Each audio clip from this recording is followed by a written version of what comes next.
What's going on, Geeks? You're listening to episode 312 of the Geeks Under Grace podcast. My name is Cody Armour. I'm here with Shelley Nollan. Hello. And Lj.Lowery. Yo! And this week, we're geeking out about Skate, I guess.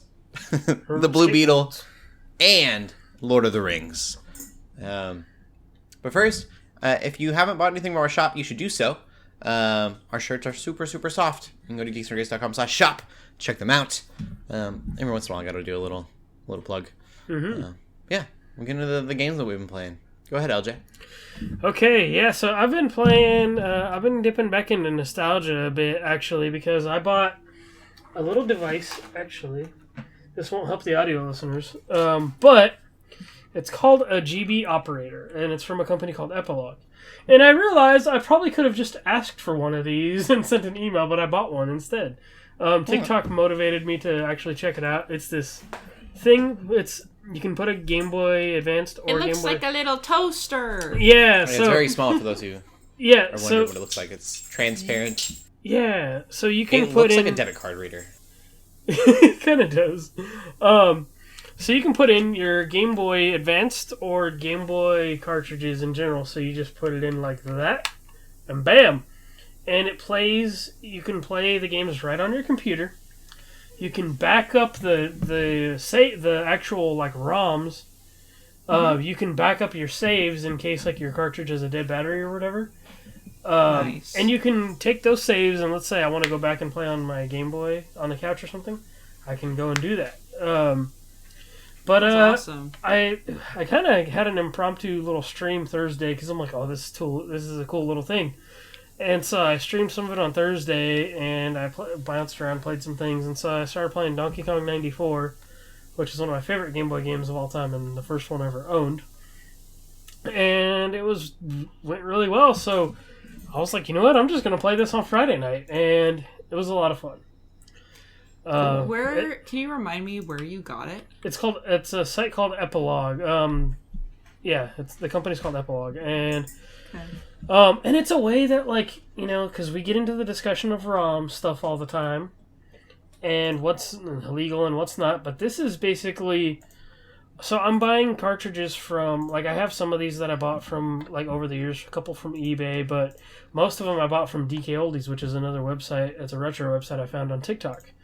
And they sell retro stuff, and some of it's, like, at market price, but they clean it up and they clean all their stuff to make sure it's like new. So people get mad on TikTok and they're like, well, I could just go to eBay.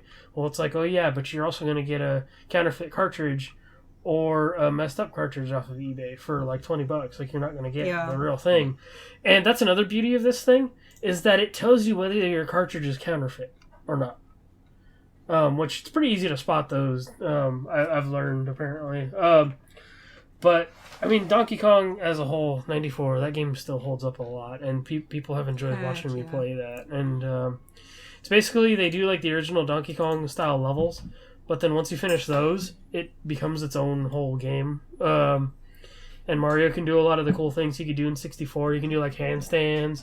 You can grab onto these like wires, like, and like swing on them and launch up to like the higher levels of the map and stuff. Like, it's pretty cool. Like, it's like, that's where he got his moves. That's where Mario got his moves from. It feels like super cool though. It's called it's called the GB operator from Epilogue. It's only $50.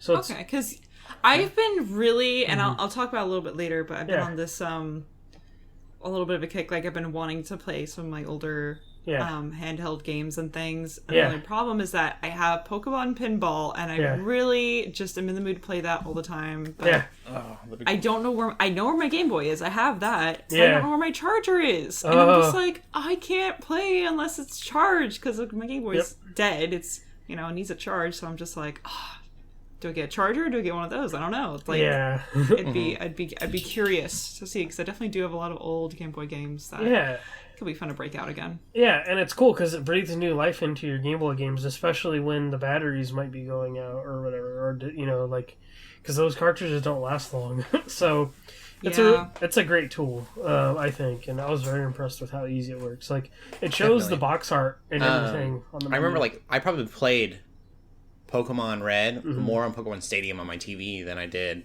Oh yeah. Actually, in the Game Boy Color. Yeah. So I can see. The other Game Boy games I have that I'm probably gonna play at some point, or at least I want to stream for sure.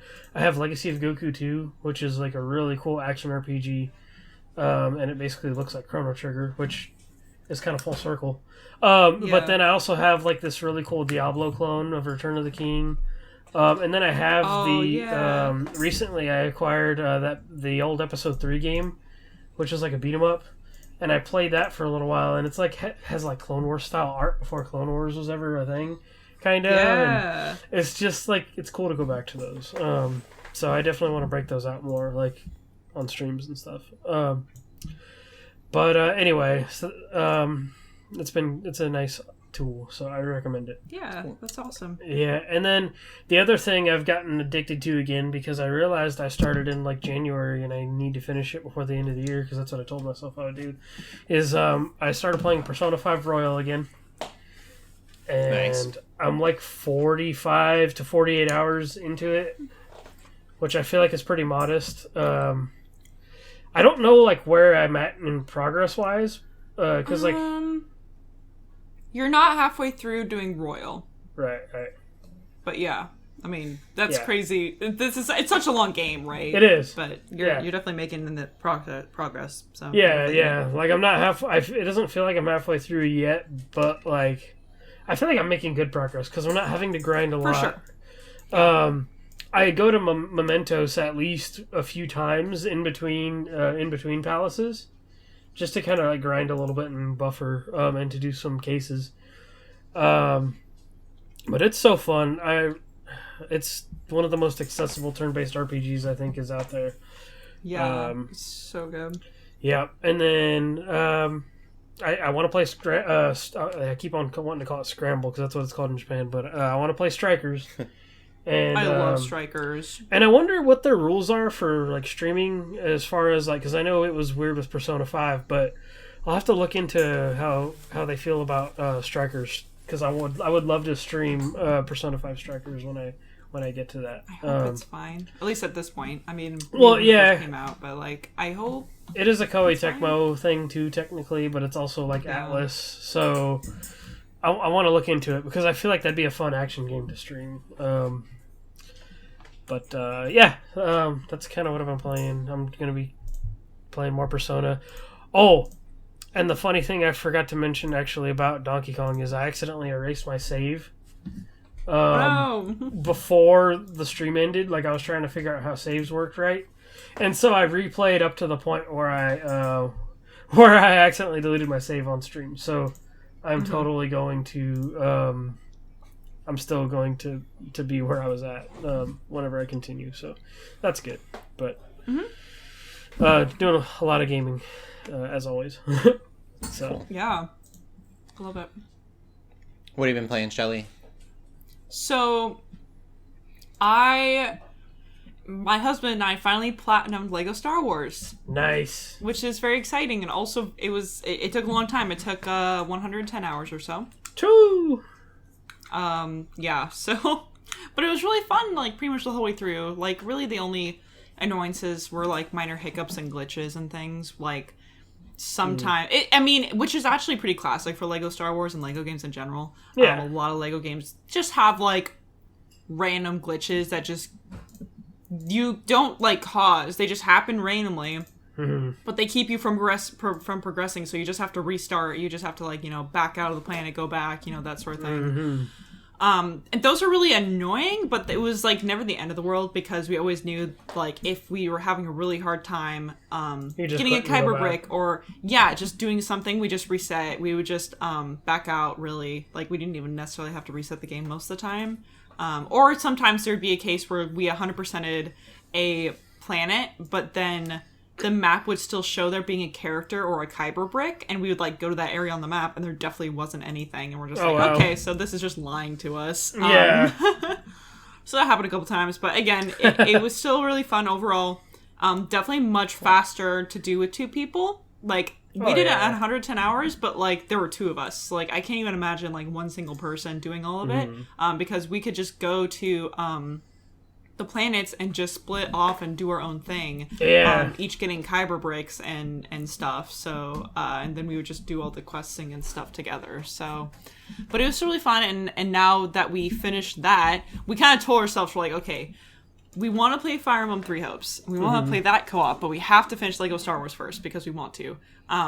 So now that we finished that, which also I think I looked at the trophies. I think there's only like, it said like 1.2% of players have the platinum in that game. So I'm like, oh, that's awesome. That's pretty nice. Like, yeah, because I feel like most people will play that story like I will. Like most people will play that story and be done with it, and that would be it. Yeah, there's just so much content, and like it was enough for us, but then it was even maybe more than we wanted a little bit. Like there was just so, because it's not just the episodes that you have collectibles, it's every single planet, all the maps, as well as the starships. So each starship also has like 5 to 10 bricks each. So, and it was still really fun though, and we had all the characters and all that stuff. So, still recommend that game overall, but that's glad awesome. I'm done. Because now we can move on to Fire Emblem Three Hopes. So, and we finally got to the point where we could play co-op, because that actually took a minute. So we're playing a lot of Fire Emblem Three Hopes. It took a long time. I feel like every warrior style game I play, and granted I've never actually played a classic warrior style game. I've only ever played spin-offs with the Nintendo games, but I feel like, or Nintendo and Persona, with Strikers of course, but I feel like every single time I play one, it's always a little too overwhelming at first. Like, there's so many mechanics and there's so many things to like keep track of and all this stuff. So definitely the case for this game as well. But what's nice about this game is that a lot of the extra rules and a lot of the extra things to keep track of are classic Fire Emblem things, not Warriors things. So it's easier to actually keep track of it all. Like, you maintain your facility, you can expand facilities to make it better. You could train, you can eat meals with your, not necessarily classmates at that point, but like your friends, right? Yeah. People you're with. And you can do all that stuff. I like the map progression system. I like how it kind of reminds me a little bit of Dragon Age Inquisition, just without the annoying like aspect of like needing to wait, because like Dragon Age Inquisition is like, oh well, we do this thing, I'm gonna send you to do this, but I'm gonna have to wait like 2 hours for you to be done.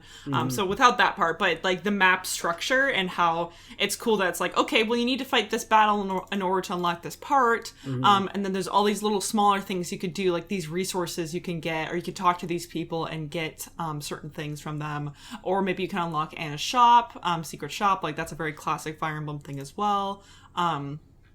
So like that's really cool. I like that. I think it feels it does have the wartime aspect down, I think, really well. Like that's actually what I think Age of Calamity did really well too. It's just like the fact that the gameplay really complements the story well, and it's like, oh yeah, you do feel like you're in a war. And that's cool. But what I like this game, unlike Age of Calamity, is that it has cool storytelling, good characters, and it's stuff that makes sense. What's interesting is that I feel like with other Warriors games, you do kind of just unlock... Well, and Strikers is a little bit of a exception, because Strikers was even more so like a Persona game than this game feels like a Fire Emblem game, even though this game already really feels like a Fire Emblem game. Strikers essentially isn't even a Warriors game. Like, it's just Persona. That's awesome. Which is amazing. It's so good. That one's probably still my favorite Warriors style game I've played at this point, but I'm still, obviously playing through this. But what's interesting is that with most Warriors games, the point I was trying to get to is that as you go along, you get more of these characters introduced to you, because you got to keep stuff fresh, right? And so like with Age of Calamity, for example, it didn't really make sense how they introduce characters sometimes, but they would just introduce characters, and then it's like, oh, well, now you can play this person, and this random place. But, again, sometimes the story didn't make sense. What I think is cool about Fire Emblem Three Hopes is that you already have like a pretty good collection of characters at the beginning, depending on whatever sort of path you choose. You still have to choose a class, you have to choose a house. So whatever house you choose, you still already get like that collection of people. But as you go on, at least we've chosen the Blue Lions one. So I think it's Azure Gleam is technically the playthrough name. But what we do is, so we have our Blue Lions, but then as we're fighting in these battles, every once in a while, we'll find a battle where we see one of the Black Eagle's students or ex-students. Oh, cool. being like a general. And what you could do is if you have enough, I forget what they're called. They're just a certain type of point, like strategy points. You can implement these strategies before the battle or plan strategies before the battle. And there's a whole list of things you could do and you like unlock them. And so one of those things is like you can persuade that person to join your team. So if you want to play a route in which you just kill everyone and there's no forgiveness and there's no mercy, you can do that. However, if you're, people like my husband and I who kind of want to recruit those people, one, because it's like, hey, fun new character to play as, but also it's like, oh, well, we liked them in the last game and we kind of want to like recruit all the characters if we can, like that'd be really fun. You can do that, and with those strategies, or with those, you could also use your strategy points to boost your strongholds or make the enemy strongholds weaker, or maybe partway through the battle they implement one strategy and so your strategy can basically counter that one. So I think that's really cool. I like that a lot. So I like the idea that's how they introduce new characters to you is through like persuading, but it doesn't feel like it's not against the story. It's like a choice, and I like that. And I also think it's cool that you still have classic mode. We're not actually playing in classic mode, but this game would be pretty hard in classic mode, I think, depending. Cool. But I really like it so far, is all that being said. So I'm playing that with my husband Daniel, so that kind of replaced Lego Star Wars, so we're playing that mostly.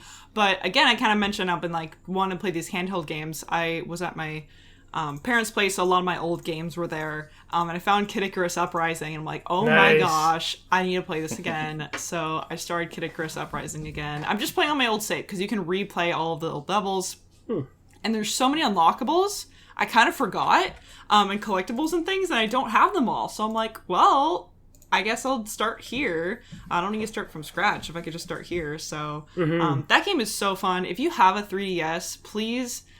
it is in your best interest to see if you can find a copy of Kid Icarus Uprising anywhere. It is genuinely one of my favorite 3DS games. It's very underrated. A lot of people don't really know that game, or only really know Pit and Dark Pit from Smash, and Palutena included from Smash, which is fine, I guess. But that game is so clever. I love just the way they've implemented the 3DS, being able to use the stylus. It's a little bit, sometimes your hands cramp a little bit, just the way that they have it set up, but it's like really unique, and I love that. And I just really want them to not necessarily make this game onto the Switch, because I really have no idea how they would. Again, just because you aim with the stylus and you shoot with the L button, I feel like it's really hard to implement. But if they could make a new Kid Icarus game, if they can make another Uprising or something on the Switch, that would be so cool. But yeah, I mean, Sakurai's not busy with Smash. I don't know what he's doing. He's probably hibernating. I mean, and he deserves it, honestly. But it's just a great game. So that's what I'm doing. Cool. Over that, we'll get into the gaming news then. LJ, what's going on?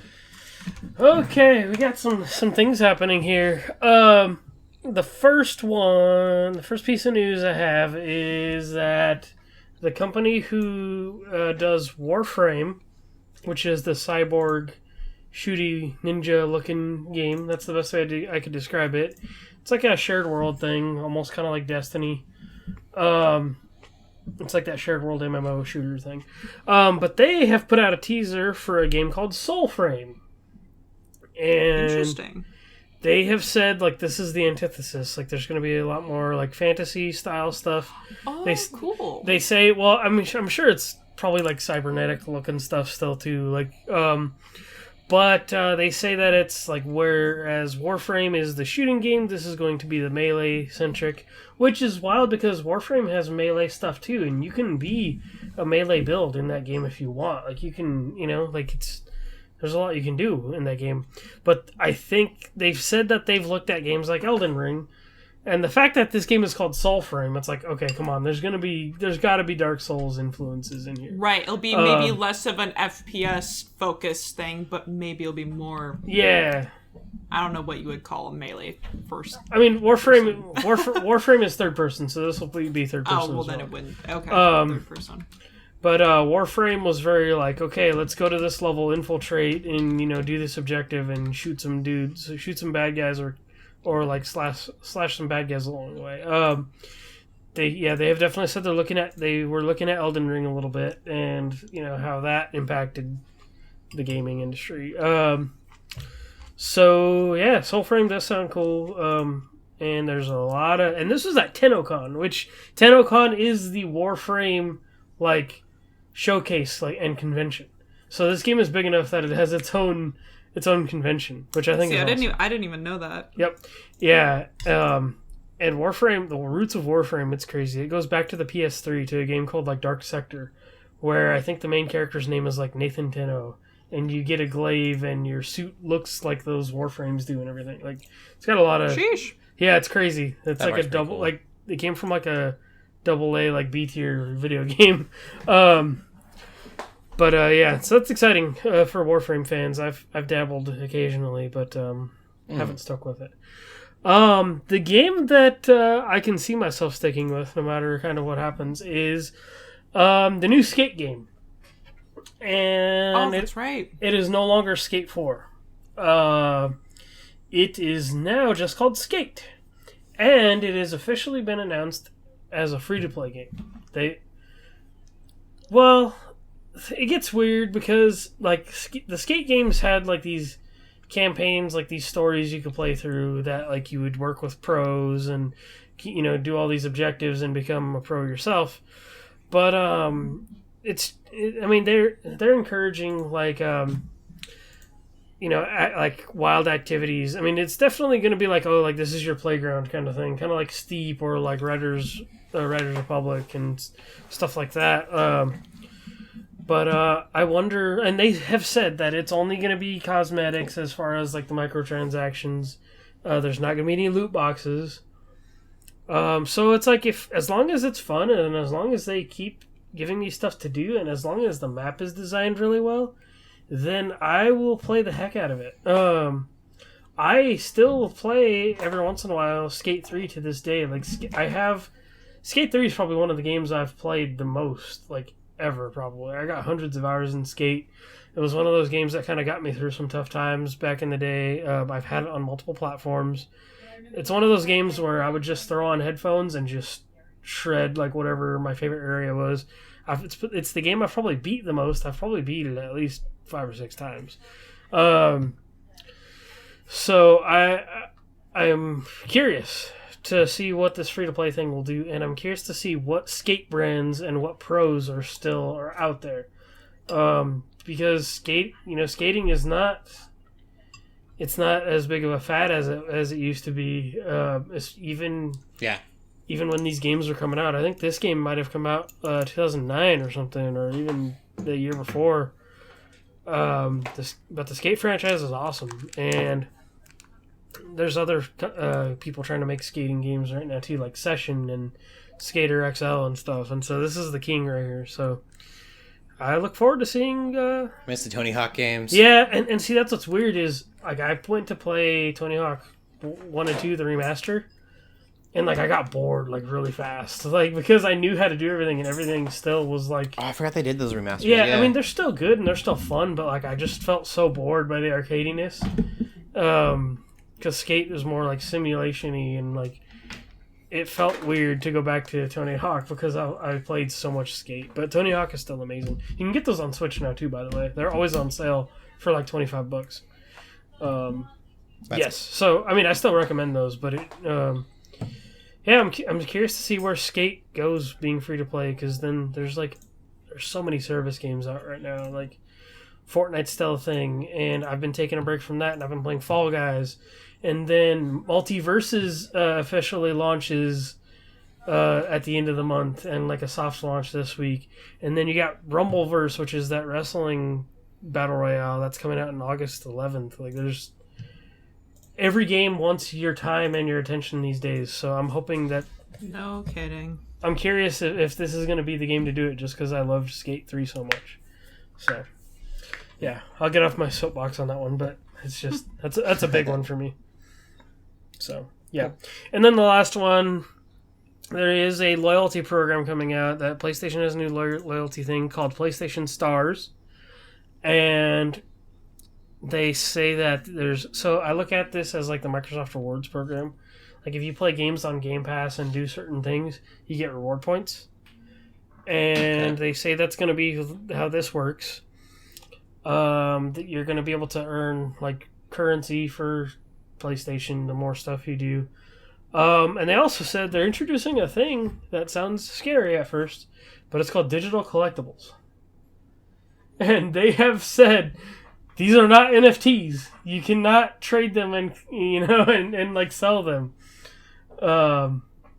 Because basically they're like digital. I think they say there's going to be like a digital collection area where you're going to be able to collect these like digital like 3D figurines and like digital collectible stuff for like platinuming a game, like being one of the first to platinum a game, or like complete a certain objective in a game. Sounds very NFT-ish. Well, that's why they said like these are not NFTs. You can't trade them. You can't sell them. Like they're going on your digital shelf, which I think it'd be neat, like to be like. I mean, I don't know. Like, I think it'd be neat if they were like actually detailed, but like. Let's say you had this like little thing you could go to on somebody's profile, and they had like a digital shelf or something, and you could be like, oh, like they platinumed this game, so they got this like Spider-Man figurine or something, or like a little digital like wall of collectibles. I think would be cool. It'd just be something to just like it's like trophies and achievements. It's gonna be so you can flex and just be like, ha, I did this thing. So that's cool. I mean, like at least they're not in a. They're like taking the concept of NFTs and like not making them NFTs, which I kind of like. Right. So, yeah, that's PlayStation Stars. I'm interested in the points system and like having wallet funds. Yeah. So because I play like most games that I play, I feel like are PlayStation like solo games. Yes. I don't platinum much, but I play campaigns. Yeah. So like if you earn trophies and do certain things, and like they haven't said like exactly what yet, but I think it's supposed to launch this fall.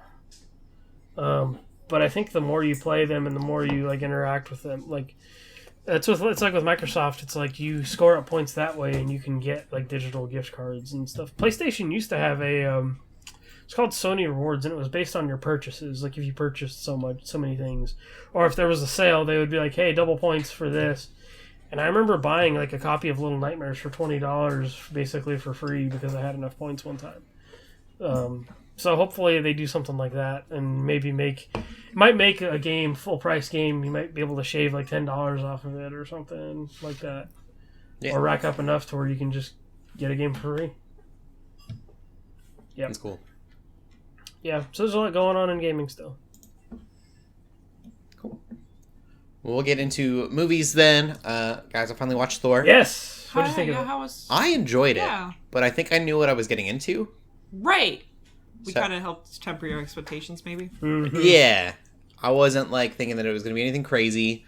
And watching Ragnarok, I was kind of expecting more Ragnarok, and I feel like I kind of got that. It was just crazy and funny, but I enjoyed the humor. I think Christian Bale did an amazing job. Some people had complained that I know that he was a little silly, and I can see like if you didn't take the character seriously, why you would think that. So I could see that kind of point of view being like, he's not scary. I thought he was like genuinely like creepy and weird. I thought Christian Bale did a really good job. Yeah, he sure did. But yeah, I don't know. I did not put it on par with Doctor Strange. I think it was better than Doctor Strange. I wasn't able to pull the story apart nearly as bad as I did Doctor Strange. Yeah.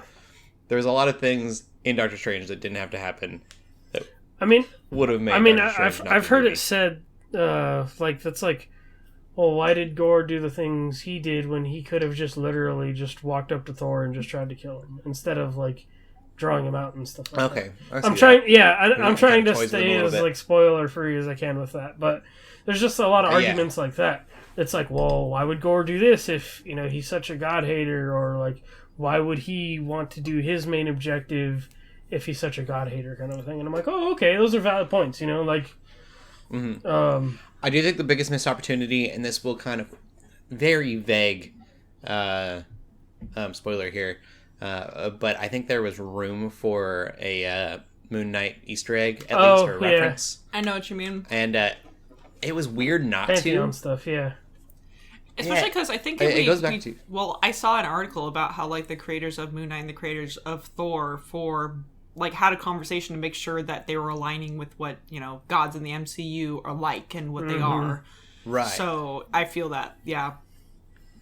Yeah, it just seemed kind of odd and, almost like it was missing. And yeah, I don't know. That to me was just weird. I mentioned this to you guys before. I would have liked to see more of Gore. Yes. The movie's pretty short, and I loved that performance so much that I think it would have been cool to get more of him.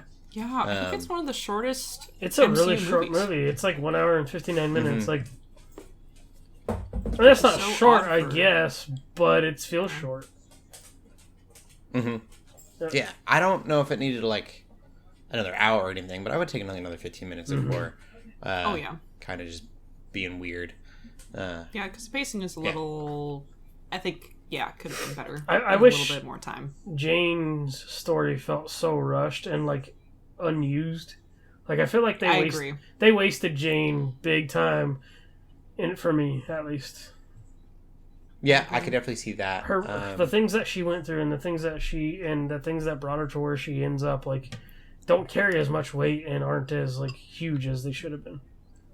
Mm-hmm. And feel a little weird. That was one thing that Taika's usually really good at, balancing comedy and drama. But with that situation, he kind of fell flat a little bit, and just making the situations that shouldn't be funny. Yeah, it's I think... And I mean, that's all subjective, but... I think a lot of the... and I might have already shared this opinion in this, I don't quite remember, but I think that I conceptually liked a lot of the things that happened in the movie, just on paper. Yes. I was this is a good idea, and gets all these things, but I think they didn't go far enough with some things. I think some things, like we're just talking about, kind of looked over and not used properly, not well thought out, or just kind of played for jokes, or things like that. So it's just kind of unfortunate because you're just if you were to give me not even necessarily the screenplay, but just a synopsis, a flat synopsis of what happens, I probably would be yo, this is really good. And then I watch the movie and then I'm wait a second. And that's really what it is. It's weird. It's very bare bones. And I want to clarify, I'm not saying that Taika was offensive by any means. No, he was with not. How he was. It was just his humor kind of lightened something that could have had more overshadowed some areas where I feel the movie could have been taken a little more seriously, or at least the plot. Yeah, held a little bit more weight. Yes. Yeah, overall, I enjoyed it. I think I read this and I thought this was really funny. Chris Hemsworth and Taika, they are not greenlit for a Thor 5 at all. They have not signed any contracts or anything like that. But at the end of Thor, there is a Thor will return. Oh. Yeah. Yeah. Don't know if that's super spoiler or not. He's going to be in season 2 of Moon Knight. You just don't, or they're going to be in Moon Knight movie. He'll show up. I'm maybe that's a spoiler, but also it might not be because Thor might not return. Yeah, that's really funny. I'm okay with him not, though. Maybe, I don't think he needs his own movie again. End credit scene was kind of I won't talk about what happened in the end credit scene, but all I'm saying is that I think also after this movie, I was also realizing that MCU has opened up a lot of holes. They've opened up a lot of Chekhov's guns, if you will, and they haven't fired many of them, or almost any of them. At least in this next phase. That's been a big complaint I'm seeing from critics in general. The MCU in general is right now we don't really have a direction.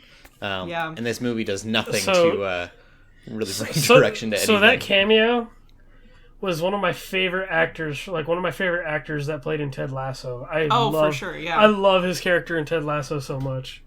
And I'm so excited that he's in the MCU.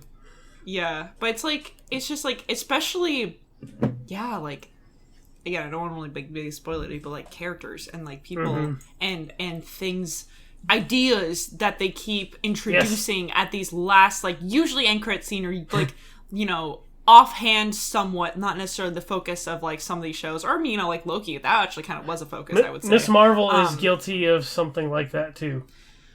Oh no, I need to watch time. it. But it's like I at least before Infinity War and Endgame, I think when they did these things, there was still some trust that like, oh well, this is all going to converge, and we like kind of know what's going to happen. Again, like we had direction, we kind of knew what was going on a little bit. It seemed to be leading up to Infinity War, especially because they kept dropping Thanos, right? In multiple movies, they're like, oh yeah, Thanos. Oh yeah, Thanos. Like, he's around. He's just lurking until the right moment to strike, and then he strikes, and then it's Infinity War, which is it's cool. But yeah, we haven't gotten any of those things. It's like, they even have introduced some characters, even from those phases that they haven't brought back, like Adam Warlock, right? Like, that was a huge thing where we're like, oh my gosh, Adam Warlock, he's gonna, like, help defeat Thanos, and that didn't happen. And granted, no, we have not had a second Guardians of the Galaxy movie, so potentially he could be brought back for that, but it's like, that was so long ago, and now it's like, that also seemed like a little bit of an exception of like, oh, they're teasing a new character with these end credit scene. Like, maybe I'm forgetting others, but when I think about end credit scenes and introducing new characters or ideas that seem really important,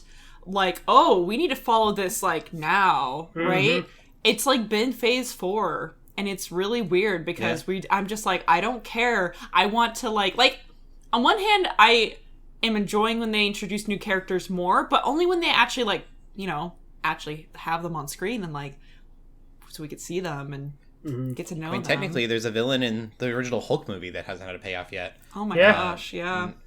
Can't remember his name, but the dude with the big brain. Oh, there's Hulk goo on his head. Yeah, the leader. There's like hints at the leader. There was like teases of that. Yeah, that was a long time ago. But that's out the window now. But at least then I'm not convinced yet. Yeah, it's like I feel like at least then. Sorry, I'll say one more thing. You could at least then.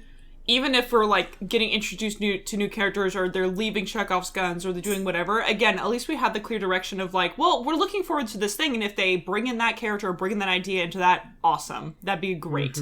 But now it's like, that's all we have. We need answers. So it's, like, really frustrating, because we don't have anything else. There. Yeah. I'm not convinced that we will have a convergence of all the characters anymore. You're probably right. There's so many of them now, and I just think of how much money it would cost to bring everyone together. So... I feel like we're just gonna we'll get payoffs at some point, I imagine. But I'm imagining more like there'll be separate teams. We got the Thunderbolts with the Midnight Suns, something with the Eternals, I guess. They're just something that Eternals 2 is in the works. There's because then they got the Celestials, and then there's the Fantastic Four stuff. Like there's Kang, I feel like, oh my gosh, like, is going to have his own team against him that won't be all of the There's Avengers. rumors of Doom making an appearance now, too. Dr. Doom, and it's just like, it's getting wild. Which, I mean, he has to, since Fantastic Four is a thing. And they're going to make a huge deal out of Fantastic Four. I think Dr. Doom is the only villain that could probably be bigger than Thanos as far as like popularity. Like Kang, I think Kang could get there, but Doom is like the biggest villain. I'll be excited to see Doom on screen again. I feel like, I don't want to give anything away. We need answers though. I think at this point, and I think we'll get some during SDCC because that's next weekend. Or this coming weekend. And then D23 is next month. And apparently there's rumors saying that Feige's going to introduce the cast of Fantastic Four at D23. So hopefully that actually happens. Yeah, that would be cool. I don't know. The state of Marvel is in a really weird spot right now. It is. Yeah, people just don't care anymore. But the problem is like, because we cared so much before, at least for me, I guess I can't always speak on behalf of other people, but at least for me, it's like, there was so much hype before, and it was like so new. It was such a new thing of like having all these movies come together and like be an actual cinematic universe. But now it's like, I don't know, maybe I just, it's a little bit of burnout. It's a little bit of what's the point of all this? It's a little bit of what's going to be the payoff. But there's still this little small hope of like, oh, maybe this could be really good and everything, which is why I still keep consuming it, which is a problem because I'm just giving them more money. They don't need my money. I don't know if it's because they're running the shows now and that's hurting the budget, or if it was COVID, but it does feel like all these movies seem like they're on a smaller they feel smaller in budget. Like, obviously, there have been shorter movies lately. It seems like they're not putting in the work that they were pre-Infinity War. Kind of, I don't know. Since No Way Home, I feel like No Way Home was the last movie that was this huge, like, we're going to pour everything into this. Doctor Strange. I hope this year is just a rough phoned in, I hate to phase, say. if you know what I mean. And then Thor, as much as I loved it, I thought it was great. Like, I liked at what it was doing. It also felt fun. I like Shang-Chi. That one felt like a pretty, like... Shang-Chi was awesome. Classic superhero origin, like, kind of felt back to its roots a little bit of Marvel. I like that a lot, but now when I think of Marvel, I don't really think of Shang-Chi. Or Phase 4. When I think of Phase 4, I think of very specifically Thor 4 and Multiverse of Madness. I don't even think of No Way Home. No Way Home also feels like it was an entire world away, so... I don't know. It's weird. Yeah. It definitely feels quantity over quality right now. Yeah. At least the shows, I've still been really enjoying the shows for the most part. I hope I enjoy Miss Marvel. We'll see, but... Yeah, it's fun. It's nowhere near as good as Moon Knight, but it's fun. Another movie quick that I saw as well, this is an older one, is The Gentleman. Oh, that came out like last couple of years, didn't it? I feel like it's older than that, but let me look it up. It's got... Oh, never mind. I'm thinking of something I can't remember his name. He's Jax. Oh, Charlie Hunnam. Yeah, who I really love. Basically anything he's been in, I thought he's been great. Obviously, he was in Pacific Rim, and maybe that movie wasn't amazing. 2019, so it's relatively new, I guess. I figured it was in the last couple of years. It is really... So it's a Guy Ritchie film, and... yes, that's... Yep, the Guy Ritchie film. Yep. It's really funny to me because I can see his blueprint in Aladdin. I didn't realize that was the same director. But it's so weird because that's like this fun Disney movie. Guy Ritchie also did the King Arthur one that Charlie Hunnam was in. Yeah, which I enjoyed. I know a lot of people didn't. I thought it was okay. It did a weird thing. I don't want to give anything away.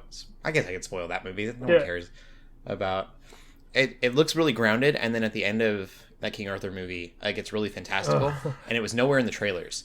So it was just really odd to bring like fantasy creatures into it, and I was like, okay, that's cool, I guess. The Gentleman feels a lot like The Kingsman. And it's this like funny action, kind of like really over the top stuff. But Charlie Hunnam and then Matthew McConaughey is in it as well. He plays like he's from the United States. He's in the UK running like a marijuana dynasty, basically. And I don't know. The movie's a lot of fun. It is rated R for those. They may be sensitive to that, mostly for gore, but there's a lot. If you like that one, you should watch Snatch. That's one of Guy Ritchie's best films. It's got Snatch. Yeah, it's got Brad Pitt in it. It's really good, and a bunch of other actors. Okay. It's so good.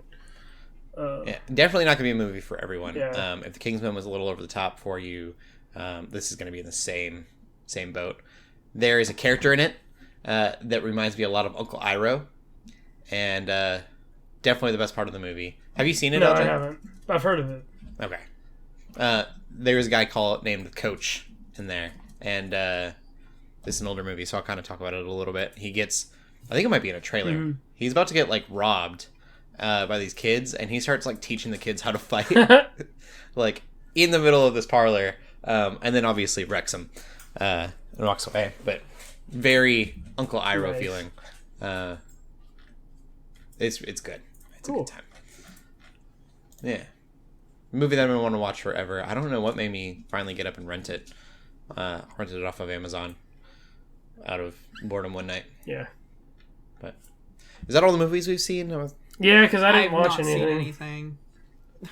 All right. I failed. Well, we'll get into the movie news then. Yeah, so all of our movie news today is just lots of sort of development stuff, no trailers to talk about, but that's okay. There's stuff that we're excited about for the most part, and I'll get to that. But the first thing I want to talk about is Blue Beetle is done filming. So, and we have talked about Blue Beetle before. We talked about some of the shots that we saw on the set. And that is with Xolo Maridueña, sorry. And he's from Cobra Kai, if you don't know. He's like... Yes. Yeah. So... Plays Miguel. He's great in Cobra Kai, so I'm really excited for this. I don't even really know Blue Beetle that much, but at the same time, it's like, maybe that's for the best. I feel like with both, with the exception of the Batman, I still really like the Batman, but I feel like, generally speaking, I find them enjoying more movies, both Marvel and DC, where it's like, or shows where it's like, these characters I don't know very well, because they can kind of like have some freedom there. They can kind of do what they want. There's less pressure to have them be like exactly like they were in the comics or exactly like they were in these, old cartoons or something. So I think that's going to be really cool. Again, he's just a great actor. So that's very good news. So that just finished filming. What started filming is Dune Part 2. Yes. And we got confirmation that we have the same cast as before, which is good. That'd be really awkward if they just had like the different cast, but I mean, it's good to have confirmation, right? We kind of assumed this though. I'm sure they signed up for the full, like, isn't it gonna be a 3-parter or is it just gonna be 2-parter? Do we know? I think it's 3. Okay. I'm sure they would have been aware of this and signed up for all of them. So you'll see your Timothy Chalamet. I'm sure they got Chalamet. You'll see your Zendaya. She'll definitely have more screen time this time around. Right, that's what a lot of people were saying too. So, I still watched the first one. I know it's on HBO Max. It's so good. It seems long, but you'll forget like how long it is when you watch it. It's just you get engrossed in it. Or I could watch it closer to when Dune 2 like is actually coming out, and then I'll be like excited to watch it. You could, because now I'm just waiting. I'm just like, oh, I want it now. Yeah. So again, also good news, but I don't really know what more to say about that. The one news piece that we have that is just really still baffling is this Barney movie. Barney the dinosaur. Daniel Kaluuya is making this live action movie about Barney. And he wants it to be, quote, heartbreaking. Just like... Yeah, I just don't... Does it need to be? I don't really like this idea that... I don't know. I feel like we've even talked about on the show before. Like, like when the Powerpuff Girls thing was a thing, right? It's like... Right. Why... I don't know. I don't really like this idea where we have to take characters and stories and like shows of the old that we grew up when we were kids and make it like dark and make it edgy and make it like mature. I mean, you can do that. You can make it mature without it being like super edgy and dark and unsettling. Which granted, he keeps just saying the word heartbreaking in this. I don't necessarily know if that means it's going to be like a horror movie or something, like the freaking Winnie the Pooh movie, which also is ridiculous. I bet it'll feel more like a Jordan Peele like movie. Or like that's true. That's what I'm wondering. It kind of reminds me of, remember that Power Rangers thing, YouTube thing? Oh, yes. Shankar did? Yes. It was like way overly gritty and serious. Yeah. I'm a little nervous that that's what it'll be, is just this like over the top ruin. I hope Barney just turns out to be like a regular dinosaur, kind of like Yoshi in the old Mario movie. Just a purple T-Rex. Just a purple T-Rex would be legit. That'd be funny. Yeah, I don't know. I just get annoyed where it's like, oh, well, we're going to take this whole thing that you have all this nostalgia for, and we're going to make it like, well, we want them to be grown up, which means that they have to like face these harsh realities, and they have to like be on drugs. They have to like Barney's they like have to be just doing all this stuff, and I'm like, Barney lives in a rundown apartment and is like drinks booze and is just like Barney. Right. Barney's like fat. Yeah, the Barney in the Barney suit. Barney. They get like stranded on an island, and they're like, "Man, we have nothing to eat." He's not technically a person. Oh my gosh. They'll be like fat it's like I feel like you could still take like the idea of those characters and as they were in that old and still make a mature story for those who grew up with it, but then you don't have to ruin that character, right? Like you don't. I just feel like there's a way, and who knows? We don't really know many details about this Barney movie. All I know is that basically his premise of this is that, he's like, oh, Daniel Kaluuya. I mean, this is sort of him talking, saying how he like remembers, the song, but he says, I love you, you love me, but he doesn't even sing it right. He says, I love you, you love me. Won't you say you love me too? That's one of the first songs I remember. That's what happens when it isn't true. I thought that was really heartbreaking. I'm like, That's not even how the song goes! I think he's paraphrasing, is what he's doing. Yeah, maybe he's just shortening it. But I don't care. Maybe and a kiss from me to you was just like too, can't say that anymore. That's heartbreaking in itself. We don't need to... You get questions about consent, it gets... I can see how it could get dark. That gets even weirder since he was hanging out with a bunch of kids. Yeah. Yep. Grown. Yep. It's just gonna be a guy in a Barney suit. It won't be like an actual dinosaur. Now we're getting to like 1 hour photo level creepiness. Yeah. Oh my gosh. Nightcrawler. Dang. Man. I hope that's not it. I'd rather documentary and on Barney. Yeah, and to be fair, he doesn't actually ever say that's going to be like a horror. He says,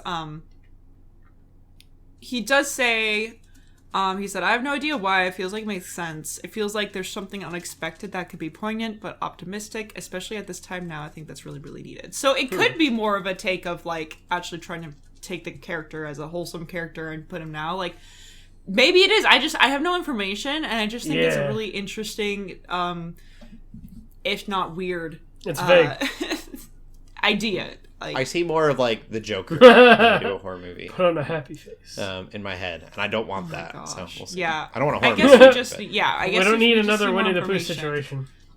I guess we just need more information before we really judge it. All I know is that when you say Barney live action movie, I say why. Yep. Yep. I think we all do. Yeah. But anyway, that's all of our movie news. We don't really have any trailers or anything to talk about, so let's just move on. Cool. Well, we'll get into TV then. LJ, is Miss Marvel finished last week? Is that? Yes, I did finish last week. Okay, so I watched Miss Marvel as well with you. What'd you think? So Miss Marvel is one of those shows where like I feel like there's an okay episode, there's a good episode, there's an okay, like it's very like it's not super consistent, but it's also not bad either. Mm-hmm.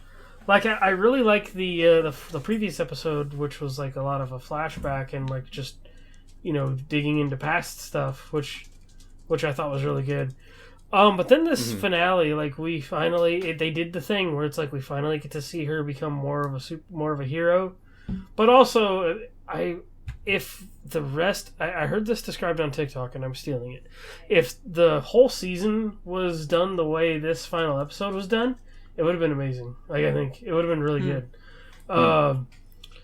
There's definitely reveals there, which I won't say, but have probably been spoiled for a lot of people on the internet. Yeah. And that's why I say like Marvel needs to give us answers at this point. Because now you're not ashamed to drop these hints and be... There is an end credit scene to it. Yeah, well, yeah, even in the end credit scene, it's like, okay, well, what's up with that? Which that's more of like, I feel like that kind of thing was expected in some ways, but also just like, okay, what are we doing there? Because of the Marvels. Yeah, just another setup that we don't have answers to yet. But it's just there's things that left me with more questions, which in the state that we just talked about that the newest phase is in, I don't know if that's a good thing right now, but also I'm like, if they have some roundabout way of explaining it all and being like, okay, here's what happened with this and here's this, and now there's how we get to this. Like, I hope that the explanation is a great one, because they're gonna need to answer some stuff. Mm-hmm. But as like the show as a whole, I thought it was okay. I thought it was all right. Like, it was, as far as representation goes, I don't know how like accurate that stuff was. But I mean, it was a fun show. It wasn't a bad show. Like Moon Knight, some of the decisions in the Moon Knight left me kind of scratching my head, but it was still a really good show. Same thing with Miss Marvel, I guess. Like, there was still decisions and things they did that had me scratching my head, which they kind of walked back in the final episode with that like other reveal so it's like I'm also confused, but I'm also intrigued. And it's like Shelley was saying, it's like we want to know more, and therefore we keep watching and consuming. So it's like, all right, Marvel, like I can't keep backing you up. I can't keep defending you. So give me the answers. Let me know what's going on here. And so I hope that we're gonna get some of that this week, and with D23. Like it's time. Like I feel like this is what they've been building up to this year. So now y'all got to you got to fess up and you got to open the door now. So hopefully they do that. Yeah, I mean, there's some unanswered questions for sure in the finale, and I don't know. I think it was probably the weakest of the shows for me so far, but I did not like it. Like, it was good. I was like, maybe just because like I'm not super interested in Miss Marvel as a character, but I'm just like, I mean, everything about it was like solid, but it wasn't like I was not blown away by any of it.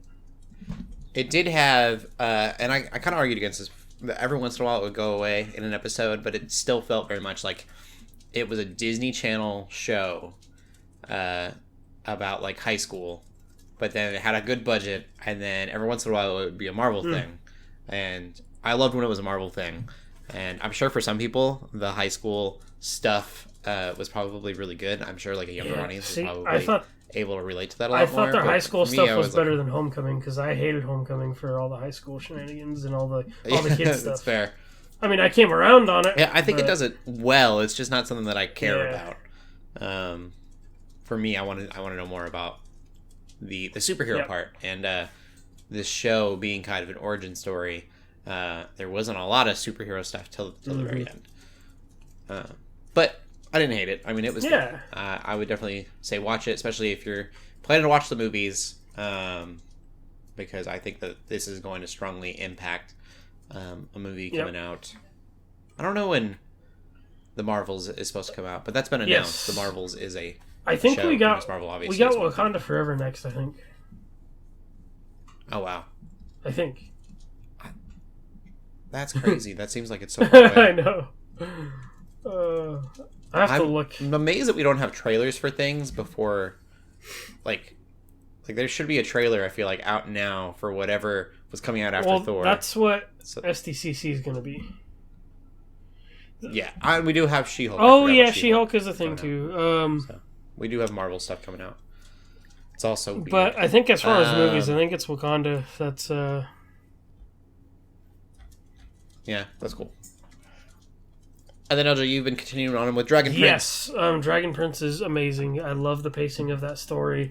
Now it's... You're finally watching it. But I love how, Season 2 is finally getting into some big stuff now, which is also good, because it's like, I'm glad it doesn't feel rushed. And so now it's like, ooh, stuff is happening, which I really love. And I've watched an episode of, Season 3 already.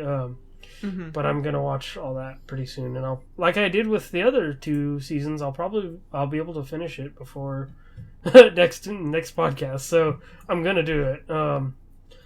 It's exciting. It's really well done, and the characters are so well written. That show has some of my favorite side characters, and a lot of characters that don't really matter. Yeah. But some of the side characters are really good and amazing. Like the pirate with 2 eye patches. I'm just like, so oh my god, so silly. He's like, just gotta feel the wind. And he's like, and then Callum's like, oh really? Like magic? And he's like, no. Yeah. That show's so good. Callum be like, magic? Yeah, like magic is like, no. And then he's like, yeah, and then 2 eye patches and a bad case of narcolepsy, and he just goes, he just passes out right there. It's just so much chaos in one man. Yeah. You're just like, oh my gosh, like that. It makes me want to rewatch it. Oh, it's so good. I'm excited to watch season 3, and all those characters are. It's amazing along the span of the journey how those characters have already kind of entered different places. Which doesn't feel like it's not in a very long span of time either. It's in a very short span of time, which is cool. So. Yeah, I think it feels very natural. I feel like. I think the Dragon Prince got a second graphic novel just like this week, like that just released. I'll have to catch those on Comixology or something. Mm-hmm. Yeah. Cool. Yeah. I've also been watching The Solar Opposites, which is not Rick and Morty, but is same creators, same creators, and then like I said, one of them's the same voice. Yep. The guy that plays Rick Justin plays Roiland, probably basically Rick in this show. It's fun. It's also kind of a rated R comedy. Yeah. It got a little they're taking more risks this second season. I've only watched the first one so far. Really enjoyed the first season. Like I said, they're taking more risks with this one. It got a little more risque. So kind of be aware of that if you're watching it. But if you like Rick and Morty, it's stupid fun. Cool. Yeah. Makes no sense. Everything is ridiculous. I still think out of all of those kind of shows, Bob's Burgers is the best. Bob's Burgers. Adult comedy You gave cartoon. me the perfect window to let everybody know that the movie is officially on Hulu and HBO Max right now. Okay. Perfect. Maybe I'll watch that. It's good. That's awesome. That's cool. I haven't seen it yet and I want to. Good. Well, we'll get into TV news then. We've got a couple things. Let's start with probably the most exciting is the Lord of the Rings trailer. Came out. It's like 2.5 minutes long. We got quite a bit of footage there. They called it a teaser, which I thought was weird. It didn't feel like a teaser. There was a lot. For me, it felt kind of like it felt very Lord of the Rings at times, and then other times it felt like Shannara Chronicles, like just budget. Yeah. Like wasn't there. So I don't know how I feel about it yet. It's so hard because we have the movies to compare to, and it's like when you set a standard so high for that IP, then you're expected to meet it. Yep. I think it's interesting too is they seem to be following the way the movies look. Yeah. Which they've said this wasn't necessarily connected to those movies, but like the dwarves look like the dwarves. The orcs kind of look like the orcs. I think it's an interesting choice. So we're going to compare to the movies when they look so closely like the movies. I'm not as nervous about it as I was before, not seeing anything about it, but I still have reservations. Was it Wheels of Time? Is that Wheel of Time was rough from what I heard. Yeah, I only watched the first episode and I wasn't into it, and so I didn't even bother because I'm like, I got no connection. Which I hadn't read the book, so I didn't know anything. My wife ended up watching all of it. She said it was okay. I saw there were these Minotaur-looking things at the end of the first episode that looked very like CW-esque. And I was like, I'm good. So hopefully there's more budget behind this. I imagine they're probably putting a lot behind it and it'll be good. So much money. I Yeah, I think I've been talking with my friends about it. I think our consensus is that it looks like it's going to be visually very, very good. Like the shots and the things, it's like, oh, this looks really, really pretty. But the story, who knows, right? Because it's like and even, people complained about this before with Galadriel. It's like, oh, Galadriel is not supposed to be this like warrior princess type person. She's a really, really powerful sorceress. Like fighting melee is like kind of beneath her, right? Like it's not necessarily like this like, oh, she can't fight, like sort of feminist ideas. It's more like she's actually just so powerful that like, why would she be physically fighting with like a sword, like, and so a lot of people are already complaining about that. So there's further complaints I've heard about that. But the thing that kind of concerned me was there's hobbits in the teaser, which like obviously like, yes, there's hobbits in Middle Earth. I get that. But I think we were talking and someone brought up a good point where it's like, the hobbits, the fact that Frodo, Sam, and all of them were hobbits in Lord of the Rings was really significant. Right? Because hobbits don't really go anywhere outside the Shire. Same thing with the Hobbit, right? They made this really big point about Bilbo being a hobbit. They're like, well, you're sneaky, but it's like he was the only hobbit of their dwarf crew, or mostly dwarf crew, I should say. And for both of those franchises, it was a really big deal. In the books and into the movies, that it's like, okay, the main character and main characters maybe are hobbits, but it's like a really big deal that they're leaving the Shire, and most hobbits don't do this, and most of them are not involved. All this stuff, like that's a running theme even in the books. So my concern is like they're introducing hobbits in this teaser, which granted that maybe they won't have a big role at all. We don't know, but it makes me concerned that they're trying to put hobbits where they shouldn't be, and that they're going to just be like, well, like it makes me wonder if someone up in Amazon's like, well, this doesn't look like Lord of the Rings unless there's hobbits. Like it's not Tolkien unless there's hobbits, which is not true. Right. I thought they were calling them like halflings in this.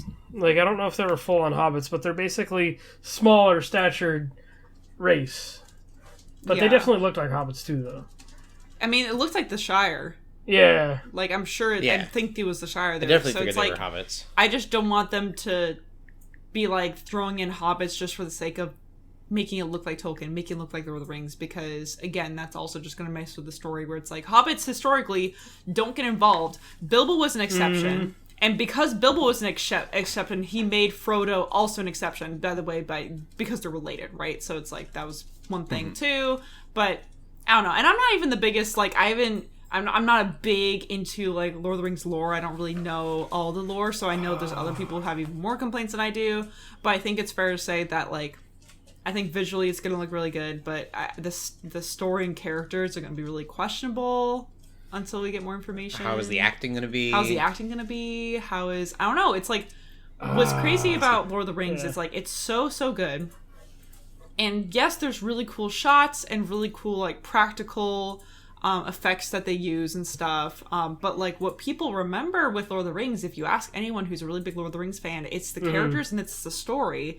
And it's, like, the themes. It's not really, like, what you're actually visually watching so much as those things. Right. So it's going to be really interesting to see if this... Again, like, people want good story and characters. So no matter how good this show looks, if it doesn't have good story and characters... then it's going to be bad. Like, a lot of people who are really into Lord of the Rings don't really like the Hobbit series, or they only like the first movie. They don't really like the other movies, and I'm actually in that boat. I actually liked the first one, not the others, having read The Hobbit. I think they just added a bunch of weird stuff, didn't make sense, blah, blah, blah. Yeah. So I'm scared for the show. I don't know. I'm nervous, I guess. I had to look this up because they are called, so they're technically proto-hobbits. They're called Harfoots. Oh, really? So they're like early hobbits. They're not like specifically hobbits, but yeah. Because I knew I remember reading like something about there being like a specific thing that like they added. That's some Stephen Colbert knowledge. Well, like I looked it up because I remember like the big thing was that like people were upset, or some people were like, oh, there's a multiracial character in it or something. And I was like, that's stupid. Yeah, and those aren't really valid complaints, I don't think. Exactly. But yeah, no, there's definitely, like, it did look like the Shire, but they are basically hobbits. But it's a thing that they added that's not even in the Lord of the Rings, like, lore. Which and that's also what I'm scared of. Is people are upset by too. Yeah, adding lore and stuff that's not there. Like, you can have some freedom to kind of, like, do what you want in the span of a Tolkien written time, like, which is what I thought was going to happen. But again, the fact that Galadriel's even just being a warrior type person, that's already a lot of lore that they've changed. So it's like, I'm nervous about that, but yeah, it's just kind of unfortunate. I remember I made the comparison because one of my friends said that he's going to be really excited to watch this because he knows it's going to be really visually amazing, so that he'll be watching it more so for the visuals. And I'm like, you know what, that actually is fair. That's kind of how I treat the Avatar movies. It's like, you know, the first movie, it's like, I don't really watch for the characters and story so much as like, I want to see how cool the effects are, and I want to see this cool world building and stuff. And then one of my other friends, who's obviously a really big Lord of the Rings fan, was really disappointed that I was comparing Avatar with Lord of the Rings. I'm just like, yep. That's where we are with this show, right? I'm making a comparison. Yeah. Well, we'll see. Hopefully it'll be good. Hopefully they put some money towards the writing and the acting and anything directing besides just like the visuals. But at least it looks pretty. No, Lord of the Rings needs to be more for sure. And then we got a reboot for a couple different shows. Craig McCracken. I didn't know that was his name. That's awesome. Craig McCracken, he's the creator of Powerpuff Girls and Foster's Home for Imaginary Friends. And both of those shows are coming back. They're going to be animated. We're not doing like live action Powerpuff Girls or anything. Powerpuff did come back for a short time, but it wasn't from him, and it was from somebody else. Yeah. Oh, I remember it. I feel like both of these shows will work in a modern... They did this really weird self-insert crap stuff, and it was bad. I do remember that was a thing. I love Foster's Home, though. Like, I watched a few episodes of that, like, a few weeks back, just for nostalgia, and I was like, oh, yes, this is great. Oh my gosh, Foster's. I don't even remember Foster's that well, like, certain episodes. The episode I do remember really well is when he goes and joins a deodorant ad company. He's like, Dio, for your Dio. And then it turns out the deodorant actually made you stinkier, and that it was, like, all a scam, and then Hot in I remember Topeka. I love chocolate milk. Yeah. Cheese. And then the second imaginary friend that cheese. Yeah. Oh my gosh. And then I love chocolate milk. Yeah. And I still sing randomly. I'll go, oh, Ice Capades, which is like, I don't even know what episode that's from or what's happening in that episode. I remember it. But Blue just starts singing it. It's like a whole where they went to like the mall, I think. Like there's I vaguely remember some of them, but the characters were like the highlight of that show. Yeah, that show had very much like Ed, Edd n Eddy style humor, but it was after Ed, Edd n Eddy. I loved it. The Powerpuff Girls is great too. I'm excited for both. Then a Yu Hakusho live action. I didn't know this was in the works at all. But we have character. Yeah. I guess cast reveals, character photos, and it looks good from the character photos. But I mean, you can't really tell anything. I kind of need them to stop and just make. I'm still of the mind that people should have given Cowboy Bebop a better shot, and that Arcane stole its thunder. So like I think Cowboy Bebop was still fun, but it wasn't the Cowboy Bebop that people wanted. So I don't know about Yu Hakusho though, because Yu Hakusho is really like it's been a long time since people seen Yu Hakusho. So I don't really know. Like I'm curious. I remember it being a little bit more serious. And it's very out there. Like, I don't know what they're going to do about the whole Dark Tournament thing. Like, there's so much out there that, like, I don't know how they're going to, like, portray it. Yeah. Yeah. I don't know. We'll see. Yeah. I won't make a... Like, I won't know until we get Yes, and that's the thing with Cowboy Bebop now. Like, having Cowboy Bebop now, I'm like, oh, like, I don't know what this is going to be. Yeah, I'm like, I don't know if I want this. I don't know if I want the One Piece thing. The One Piece thing sounds like that's actually going to be genuinely good, though. Because, like, there's a lot of those people involved are fans. And they're actually building the ships out of, like, real, like, set pieces and stuff like that. Like, looks... I think it's an instance where an anime should be left in it anime. It looks... like, One Piece, from what I've seen, like, the production of that one genuinely looks awesome. And the cast looks like they're going to be fun, too. Oh. But this, I have no idea. Yeah, a little lost on it. Yeah. Well, I have to see. Moral of the story this week is that we will have to see. Yeah, no, really. I think, yeah, a lot of these things. Yep. Lord of the Rings, Yu Hakusho, Barney, Blue Beetle, Skate. Yeah, actually, yeah. That's the moral of the story today. Don't judge a book by its trailer. Yeah. Or cast photos or anything. Alright, we'll end the podcast there then. Are you guys geeking out about anything else this week? Not really. Nope. Cool. Well then, LJ, where can they find you at? You can find me on Twitter and Instagram and TikTok at LJ the Paladin, and streaming on our Twitch channel, twitch.tv/Geeks Under Grace. Cool. And Shelley? You can find me on Twitter at TheShellshock24. Cool. You can find me on Instagram at Cody Armour. Keep gaming, keep praying, and God bless. Bye-bye. Peace. Bye.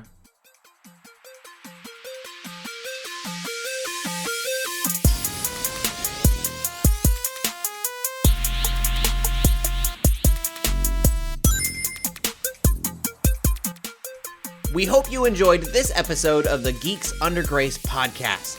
We love hearing from you, so feel free to ask us questions or just comment on the show by using the hashtag GUGcast on Twitter, or by joining the GUGcast questions channel in the Geeks Under Grace Discord. If you like this episode, consider leaving a review or rating of our show on your favorite podcast app. If you want even more Geeks Under Grace, you can always go to geeksundergrace.com. We love you all so much, so thank you for listening.